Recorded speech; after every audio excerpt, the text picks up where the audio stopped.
Now, the fact that the two videos that have gone strangely big on TikTok for me are one about boobs and one about saying seems to say a lot about me as a person. Welcome to A Book and a Dream with Megan O'Russell, an author's adventure in writing, reading, and being an epic fangirl. Hello, my name is Megan O'Russell, and welcome to episode 58 of A Book and a Dream. What do fantasy fashion, swearing, and TikTok have in common? It turns out quite a bit. I've had a very interesting week on social media with thousands of views on some very random videos, but yeah, I'm going to save that story for just a minute because first I wanted to talk to you about the fact that it is the Heart of Smoke book release week. Now, this is the first book in a brand new dystopian series. I'm really excited about sharing it with the world, and it also has to do with the TikTok story. So first, here's a little blurb from Heart of Smoke.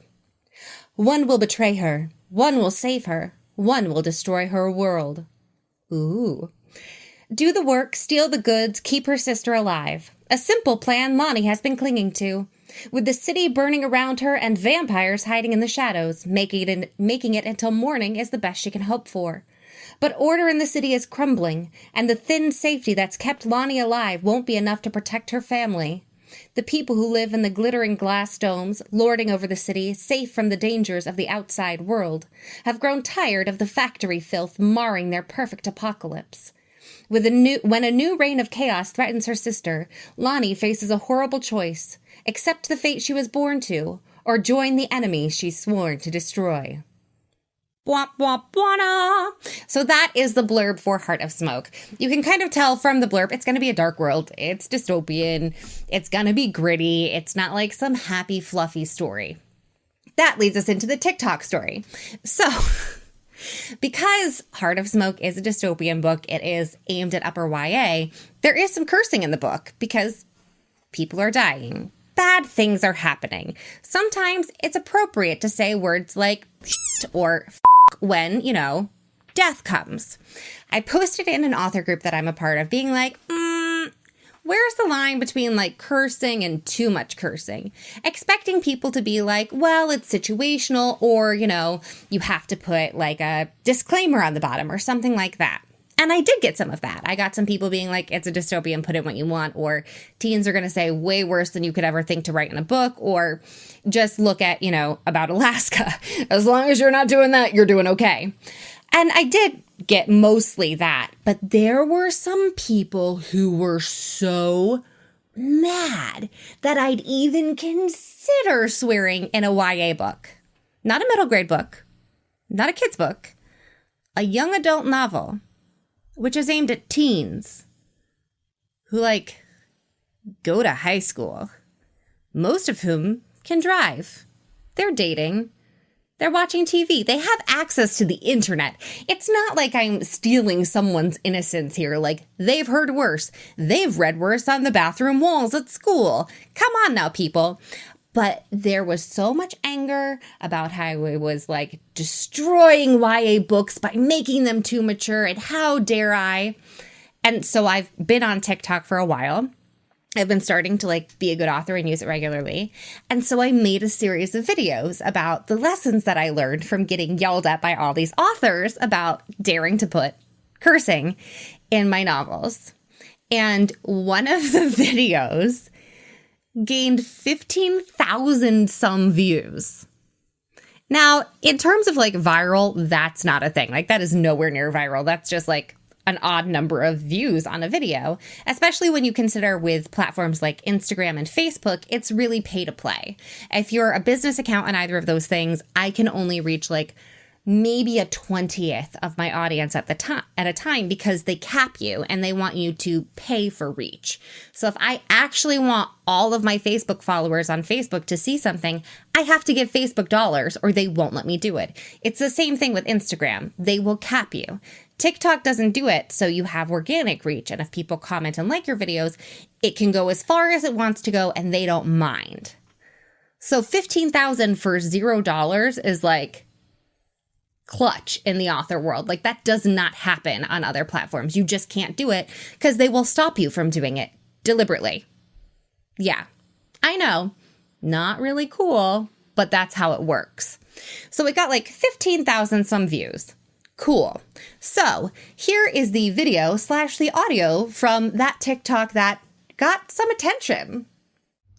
Lesson number 4, violence and harassment are way more acceptable than any form of cursing in books. Let's take something like Hunger Games. Now, you can kill other teens, just don't swear at them, because swearing is bad. Rip out somebody's eyeballs, tear out their lungs, murder some people, I don't know, shove a girl into a corner, kiss her against her will. Those are all fine.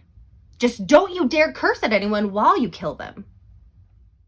Who'da thunk? Now, I do stand by my decision to use cursing in Heart of Smoke. There's also, some sex workers involved. Nothing graphic. I will not, that's where I draw the line. I will not put super graphic sexual content in YA novels. I also try to, not have entrails, even though you'd be way better off having sex in a book than entrails, because most people will have sex at some point in their life. Hopefully, the vast majority of us will never encounter entrails that have been removed from the body. So really, if you're talking about which one's worse, violence is way worse than sex, because hopefully we can all avoid violence and the human race would stop if we all avoided sex. So pick your poison. Anyway, so that happened and I was like, well, this is fun. Look at all these notifications I'm getting. Weird. And so I made another set of videos, just being me on TikTok. And I was talking about things in fantasy wardrobes that bother me. And there are quite a few things that bother me about fantasy costuming. The biggest thing that bothers me about fantasy costuming, my number one pet peeve, is that heroines always have perfect hair. They're at a ball, they've been dancing, it's glorious. They go back to their room, it's romantic. They pull a singular hairpin from their hair, perfect curls fall down their back. And that's it. That's like the whole getting their hair out of ballroom state. It's one singular pin and it comes out perfectly. As someone who wears pin curls for theater on a regular basis, I come out looking like an electrocuted sheep. It's not cute. And granted, pin curls are way more heavy duty than you would necessarily need to do. But anyone who's ever worn a for serious updo, it's not one pin. And it's not necessarily going to come out cute. There are some people who are really lucky and it tumbles down in curls, but even they don't just have one hairpin. It takes lots of hairpins to do things like that. It also really bothers me when authors write women in corsets, and not like a sensible bodice, but like a for real corset. Like we're cinching your waist deliberately. We are pulling it in to give you a specific figure.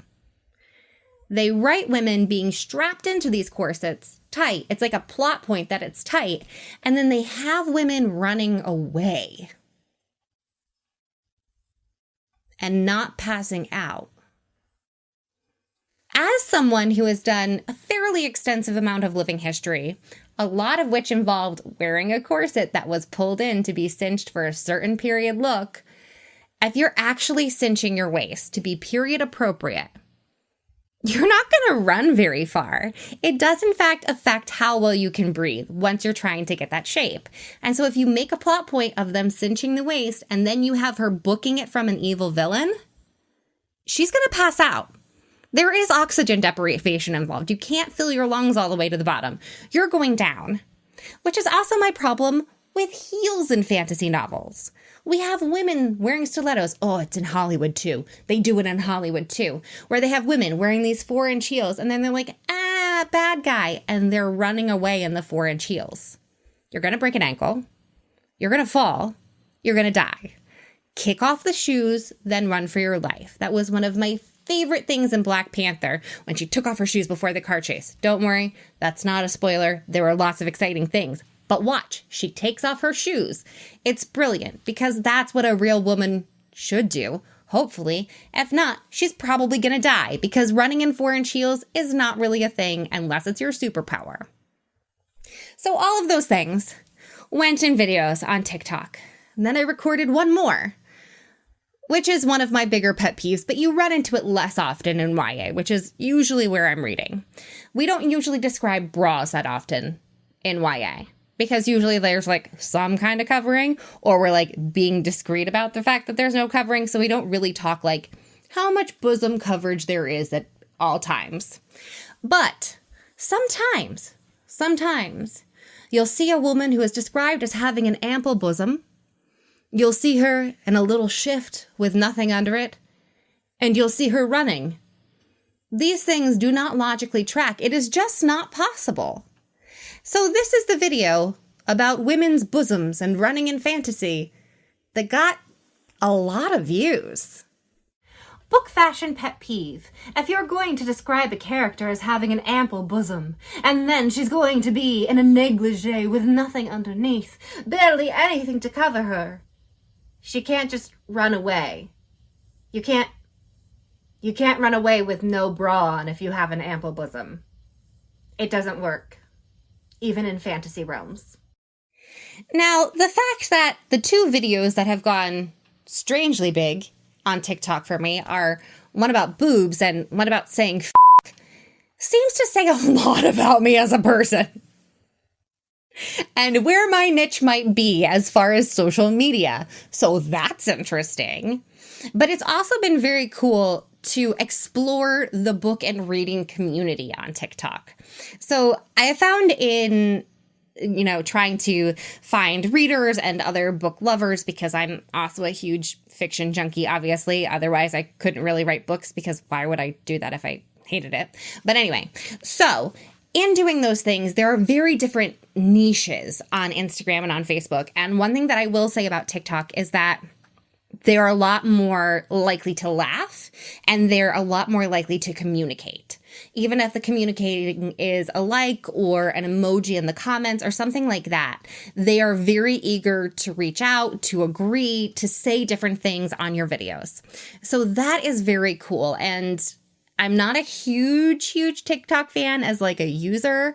I get sensory overload when I open the app because it starts making noises at me. So I have to like turn the volume on my phone way down so that it's not too loud so that I can handle all the sounds. But it is a very cool book community, and I would encourage you to explore it because there's a lot of authors. Authors are flocking to TikTok right now. It's kind of crazy. Some authors you can't even get on Twitter are going to TikTok because they've realized they don't cap your growth there. So it's a big opportunity. But it's also so many readers. And they're not just posting like pretty pictures like on Instagram being like, here's this book with a pine cone. They're like, here's this book and what it made me feel.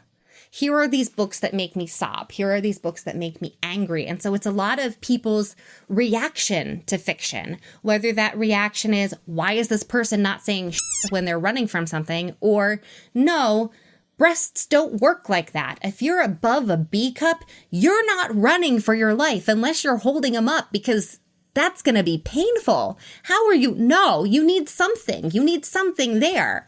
And so it's very cool to find that community that craves that interaction, that craves that reaction to what they're reading, not just pretty pictures or nice comments about like, oh yeah, I loved your book. Great.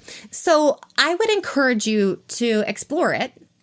Even if just to like hop on, maybe never post videos, but check out some of your favorite authors. They are on there. It is very fun. It's also entertaining to see what's getting lots and lots of views for random reasons. So if you are a reader and you do like social media and you're not on a January social media fast for the next few days, then check out TikTok. I will put the link to my TikTok below, as well as the link to Heart of Smoke, because that book release is coming up this week. Yeah. I even put a little note when I was reaching out to reviewers being like, P.S., this book has adult language. And the first review I got was like, great book, has adult language. So proof that even reviewers don't read the whole blurb. What are you going to do? Maybe reach out on TikTok and ask some people to read the book and review for me. People who are comfortable with me saying things like, in a book. But yeah, so there you go. You have my fantasy fashion pet peeves.